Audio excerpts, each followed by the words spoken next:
See Friday today. This is part 2 of debunking Air Dubay. Premise led to his faulty conclusion, which was eventually exposed upon the invention of the nautical sextant.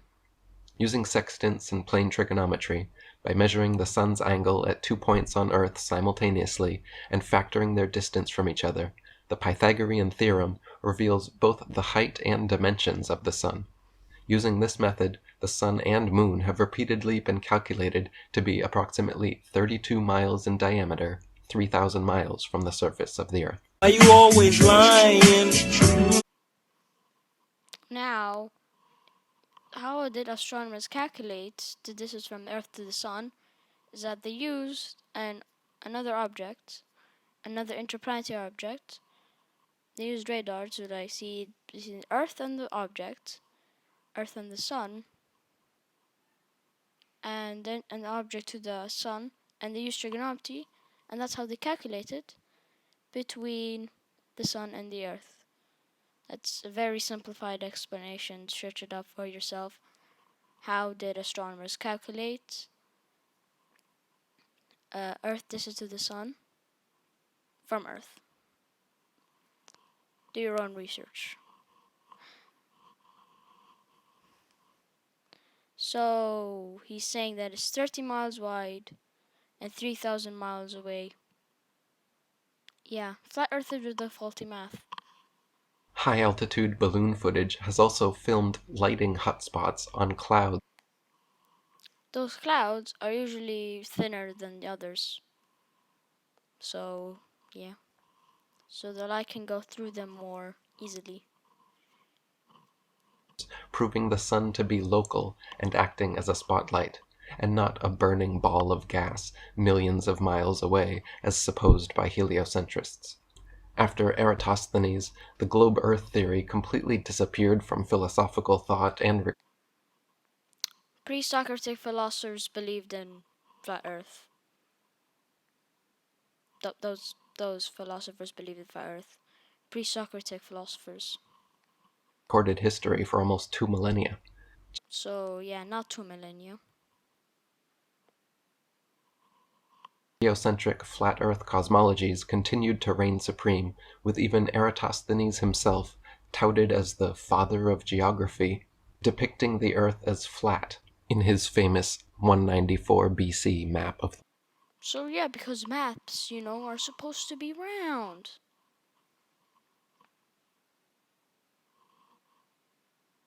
Man, this guy. Well, yes, people did think this was the Earth at the time. But that wasn't the full Earth, that's only what they thought there was there, so yeah. World. So one last thing, which should be obvious, if you pay attention and think about it. If you send a ship straight to the horizon, eventually it begins to disappear until it's no longer visible beyond your horizon. I know what Eric Dubay is gonna say. Oh, but you could zoom in with a 3,000 times camera. And you should ask yourself, what kind of surface would produce that result? If it's the ocean has a ramp. Seafarers knew this. Right. And so however flat they would have imagined the Earth to be, they couldn't have accepted it to be completely flat, because otherwise you would never not see the ship. Okay. His next argument, just like the previous two, comes from ancient Greek philosophers who have been debunked since the time they were presented, even way back then. The fact that NASA's Debunked. At this point, this guy is just throwing random word salad into a bowl and hoping people will believe it. And they do. Sadly.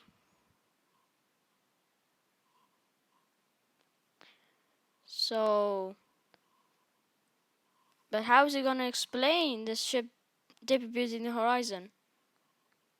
I'm gonna say now he's gonna use the camera zooming in argument. top modern globe proofs are still simply regurgitating long refuted claims from over 2,000 years ago should raise some suspicion. The fact of the matter is that the law of perspective on plane surfaces dictates and necessitates this occurrence. And now I'm going to show you some images where even zoomed in, the ship's hull bottom are still not visible. For example, a girl wearing a dress walking away towards the horizon will appear to sink into the earth the farther away she walks.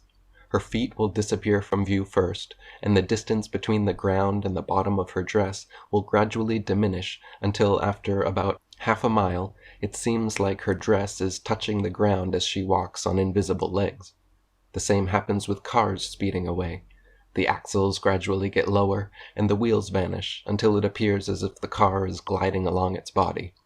Such is the case on plane surfaces.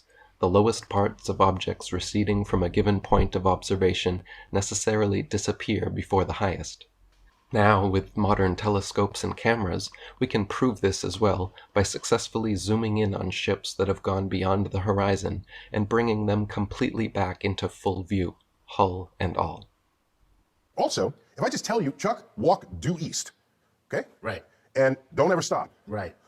I just turn around my chair and face this way, and eventually you're going to come back. Right. And you'll probably be about 150 years old. Because I am no Forrest Gump. That is how long it would take me to run the earth. And now he's gonna say, well, it's just like the North Pole, and you don't go around the circle. You still go back to the same spot even on a plane. How about this? How about the South Pole? You can still go around by the South Pole. Like, there's a center of the South Pole. But how is that possible? Because the South Pole is a wall in your model. Also, if Antarctica is a wall around the Earth, you would sail from America, the USA, and you can like go east or west, and there would be no ice wall. Just Asia or Europe, depending on which direction you go to.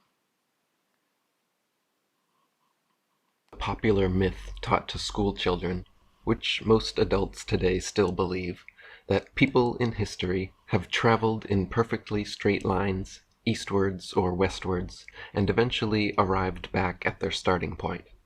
It is heralded as proof of the globe Earth, and claimed that hundreds of adventurers since Magellan have completed such successful circumnavigations, but the truth is that no one in history has ever set off traveling in a perfectly straight line and returned back at their starting point.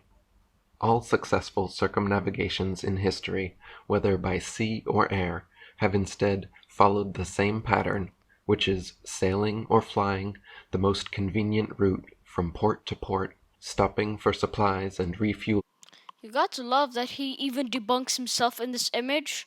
Like, watch the red line. It goes beyond, and then comes back here, and then comes back to like beneath Asia from Europe. He debunks himself. He's probably gonna use the point like, it's a magic. But you're telling me that for Pearl Harbor, Japan traveled over Asia, Europe, Africa, and stuff, and America to Hawaii, that long? We've taken a lot of time, but it didn't take a lot of time. I've yet to see a flat earther debunk this. Until a complete circle has been made. Not a single sailor or aviator in history has or could travel only in the same one perfectly straight direction and magically arrive back where they began.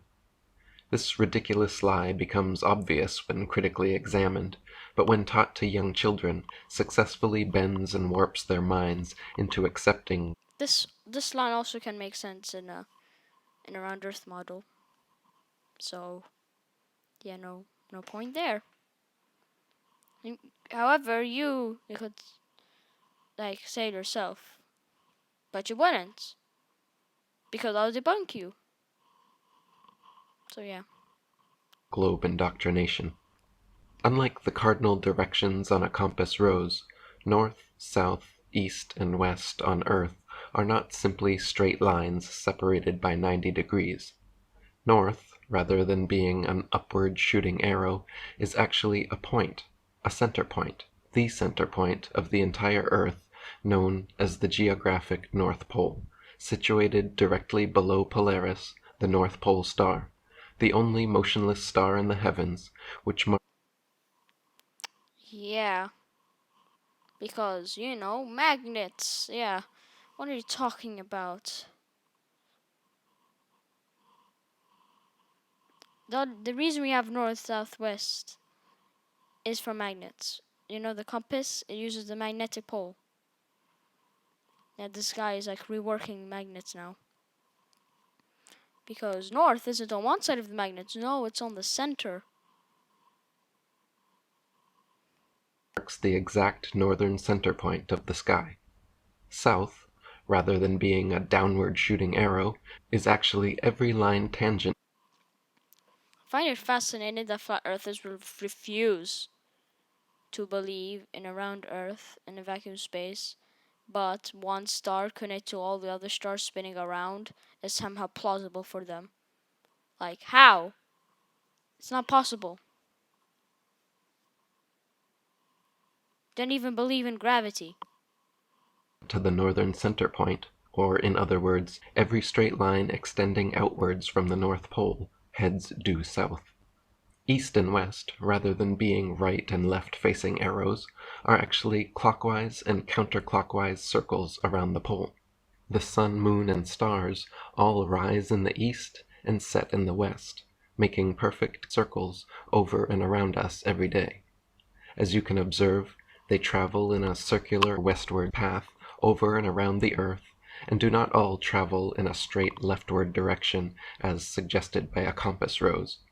Likewise, navigators since ancient times have used Polaris to guide their ships, knowing that Polaris was the heavenly North Pole. South was traveling keeping your back to Polaris. No, Polaris was the North Star. It pointed north.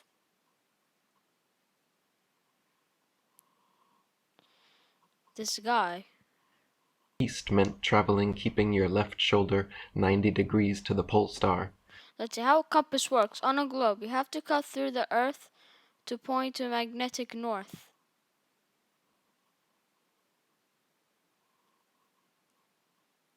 On flat earth, you hold the compass flat and point straight to magnetic north.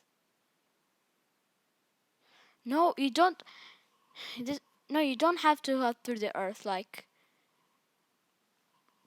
it points to your magnetic pole without cutting through the earth. It can still happen.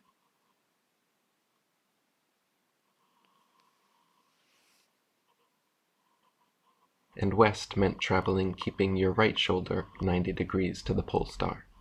All circumnavigations in history have been eastwards or westwards, and never northwards or southwards. North to south circumnavigation done 0 times.